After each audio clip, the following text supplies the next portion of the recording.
منورنا والله يا حوده. منوركم.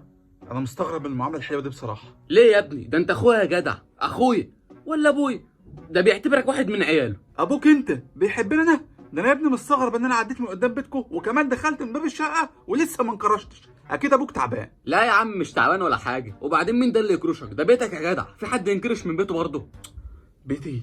اكيد في حاجه غلط. انا مش مصدق لحد دلوقتي انكم عزمتوني على الغدا. ده ابوك ما بيطقنيش. ابويا انا ما بيطاقش يا حوده، ده انت حبيبه يا جدع. طب ايه رايك بقى ان هو اللي عازمك على غدا النهارده؟ ابوك؟ لا لا لا، اكيد ابوك تعبان. اهلا، ازيك يا محمود يا حبيبي؟ منورنا والله. ايه الحياه ده؟ ابوك ابوك.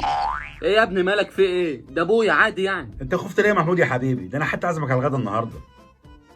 انت بتكلمني انا عن محمد؟ ايوه يا حبيبي بكلمك انت. عارف ده انا كمان بحبك اكتر من عيالي. بتحبني؟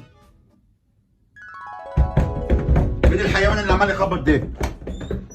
ازيك يا محمد؟ احمد هنا؟ هو انا مش لك ما تجيش هنا تاني؟ يلا غور. انت تاني؟ هو انا مش لك ما تجيش هنا تاني؟ هو اطلع بره.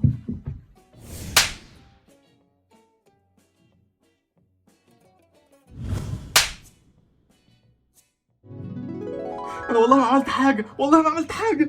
في ايه يا محمود يا ابني؟ خايف من ايه؟ اطلع يا حبيبي اطلع، مفيش حاجه. تعالى يا احمد، خد كوبايه حاجه ساعه لصاحبك. حاجه ساعه؟ على فكره انا مش مطمن لابوك ومعاملته الحلوه دي. لا يا عم انا عايزك تطمن خالص، خليك انت بس مستريح على ما اروح اجيب لك الحاجه الساعه واجي. خد يا احمد يا ابني. هو محمود يا ابني هيقدر يشيل الحاجات دي كلها لوحده؟ عيب عليك يا بابا، ده محمود اللي مش عاجبك ده هيشيل الحاجات دي كلها في نص ساعه بس، وبعدين هم مش كتير يعني، دول شويه حاجات بسيطه خالص. على رايك ده هم حيلا مقطورتين رمل و10000 طوبه وتن اسمنت.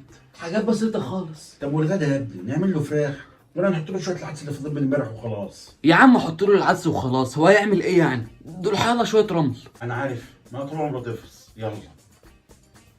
منورنا والله يا حود، خد الحاجه الساقعه اهي. يا اسطى انت حاطط لي فيها منوم عشان لما انام انت موتوني صح؟ ايه يا عم الكلام اللي انت بتقوله ده؟ انت عبيط ولا ايه؟ اشرب يا عم. طب ابوك مسامح فيها؟ ايوه يا عم طبعا، ده هو اللي اشتراها لك بنفسه كمان. اشرب انت بس وانا هروح اعمل حاجه بس وجاي. لا انا مش مطمن، يكونوش اشتغلوا في تجاره الاعضاء.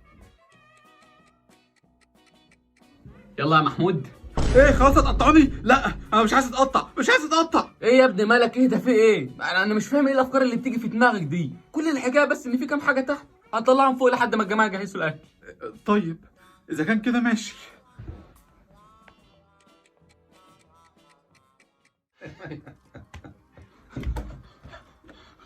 حرام عليكم، ده اللي هنطلع حاجه بسيطه فوق، وانت مش كنت هتطلع معايا؟ قلت لي اروح اجيب حاجه وجاي تاني، رحت وما شفتش وشك. ده انا كنت بس بستعجل الجماعه عشان الغدا. غدا؟ وانا اللي مستغرب من المعامله الحلوه دي. وقال ايه؟ عازمنا على الغدا؟ يا كفره، ده انا هنا من قبل الظهر. اهلا حوده حبيبي، تعالى يلا عشان تتغدى، العدس جاهز. ها؟ وكمان هتاكلوا العدس يا عالم استغلاليه؟ حسبي الله ونعم الوكيل فيكم، والله ما عدت جاي هنا تاني. واد يا محمود، يا محمود تعالى. لا اله الا الله. امال مين بقى دلوقتي اللي هيطلع مقطورتين الزلط اللي جايين دول؟